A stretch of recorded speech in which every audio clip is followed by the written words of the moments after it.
አብይ አህመድን በጣም ብዙ ሰዎች ይንቁታል። መናቁ ደግሞ አብይ አህመድን በጣም ጠቅሞታል።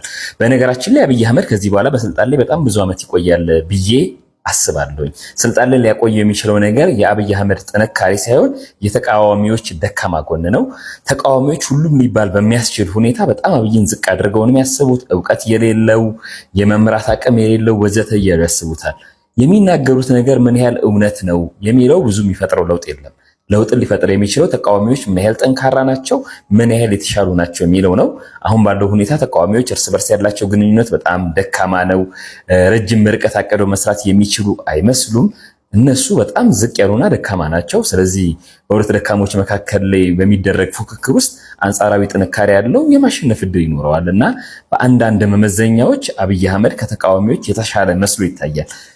ስለዚህ ሌላ ተጨማሪ ዓመት አብይ በስልጣን ላይ ይቆያል ማለት ነው። እጅግ የሚያሳዝንና እጅግም ልብ የሚሰብር ነው። በሁለት የህዝብ ማመላለሻ ባሶች ላይ በታጣቂዎች በደረሰ ጥቃት የሰዎች ህይወት ማለፉና በርካታ ተሳፋሪዎች መታገታቸው ተሰምቷል።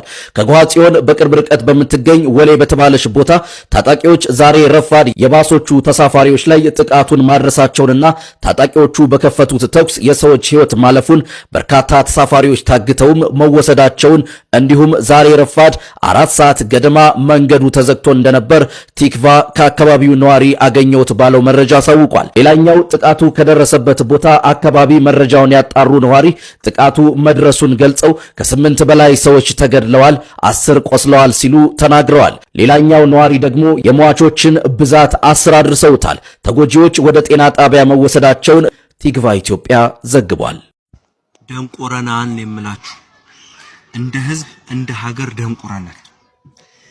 በቀን ይሄን ያህል መኪና ታግተዋል ሰዎች በሚባሉባት ሀገር የሰው ልጅ ከሰውነት ባህሪ ወጥቶ ሰው በሚተራረድባት ሀገር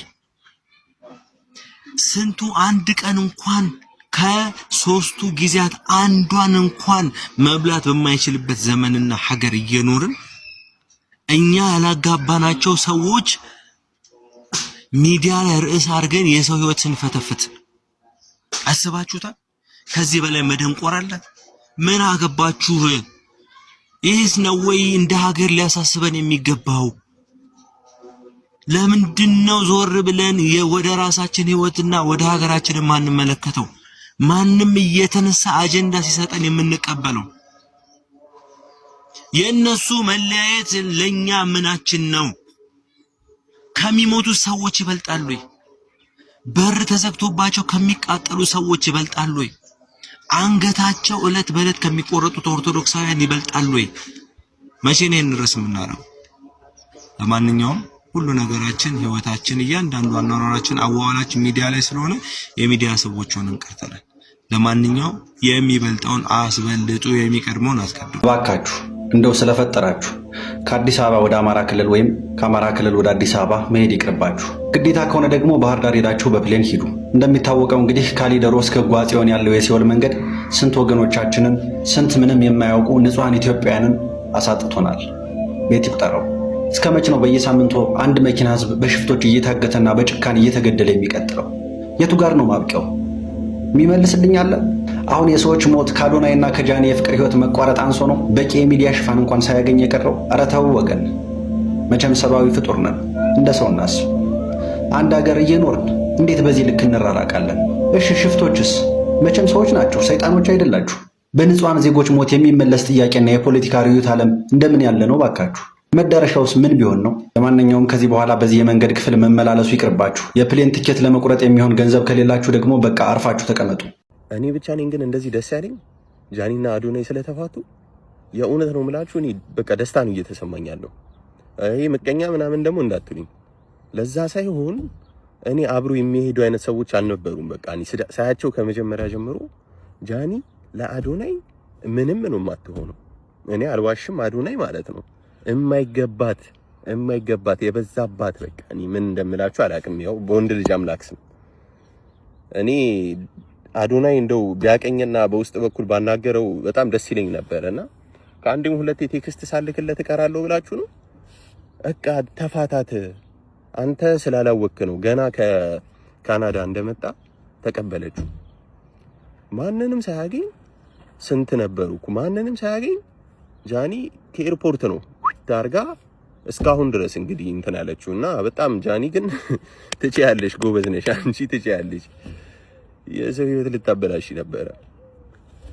ይመስገን ፈጣሪ ለዛሬ በቅታችኋልና አነቃው አዶናይም ምንም ብትያዝ በአሪፍ ሰዓት ነክተሃል፣ በ11ኛው ሰዓትም ቢሆን እስኪ አሁን ደግሞ ማስደመም ነው እኛን ገብቷል። ሌላ አይነት የሆነ እኔ እኮ ምንም እንደው ምናቸው ተያይተው እንደሆነ እኮ አላውቅም እኮ ምኗን አይቶ እንደሆነ በተአምር ምንም አይገናኙ ሰዎች በቃ ይሄ ውሃና ዘይት የሆኑ ፍጥረቶች ነበሩ። ወደ ሲንግሎቹ ዓለም እንኳንም የተቀላቀልሽ ለማለት ወዳለው አዶኒዬ ትልቅ ላቭ ኤንድ ሪስፔክት። ለማንኛውም ይመች። ጃኒ ግን አንቺ ትችያለሽ። ከባለሀብቱ ወርቁ አይተነው ቀጥሎ የቲክታክ ሴቶች እጅግ በጣም ይወዱታል የሚባለው አዶናይ ከጃኒ ጋር ያለውን ግንኙነት ማቋረጡን አስታውቀዋል። ዲላን ፔጅን ሳይቀር ወደ ኢትዮጵያ መጥቶ ማግኘት ያልቻለውን አቴንሽን በፍቺው ምክንያት እያገኘ እንደሆነ እየተመለከትን ነው። ነገሩ ጃኒን ለመፍታት ከ1 ሚሊዮን በላይ ምክንያቶች አሉት። ከዛ ውስጥ አንዱን መሳብ ብቻ ነው የሚጠበቅበት። በተለይ ደግሞ እንደ ዲላን ፔጅ ኢንተርናሽናል የመሆን ምኞት ያለው ሰው ከጃኒ ጋር ምን ብለው እንደሚግባባን ያላቅ።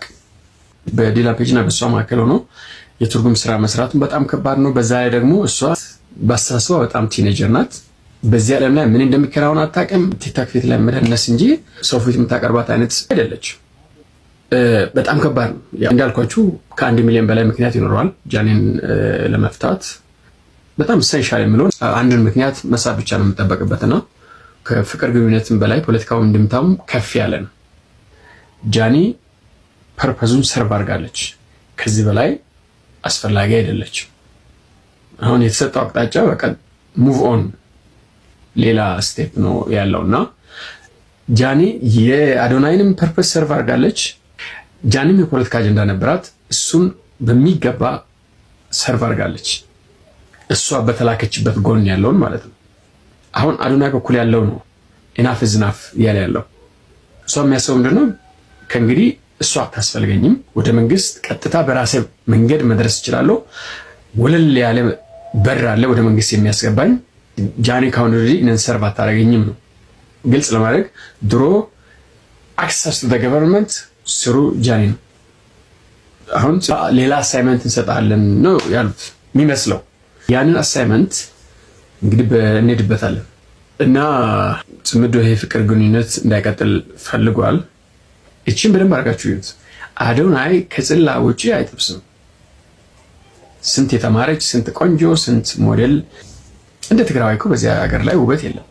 ከአሁን ወዲህ ያለው ፖለቲካ የተለየ ፖለቲካ ነው። ለዛ ነው ሌላን የማይጠብሰው። እሱን ያመጣበታል። አረብ ሀገር ተቀምጠው ማዳም ቤት ተቀምጠው ሰው ቤት ተቀምጠው የሰው ቤት ጥገኛ ሆነው በእናንተ ፍቅር አብደው የእናንተ መጣላት የእናንተ የሆነ ነገር ያስለቅሳቸዋል። ከእናንተ ሲሰሙ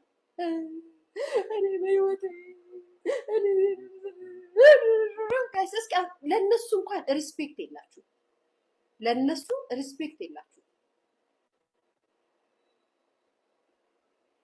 ከዛሬ እንዳያልፍ ከዛሬ ካለፈ በጣም ነው ኦዲየንሶቻችሁ ነው የምትነቁት። በነገራችን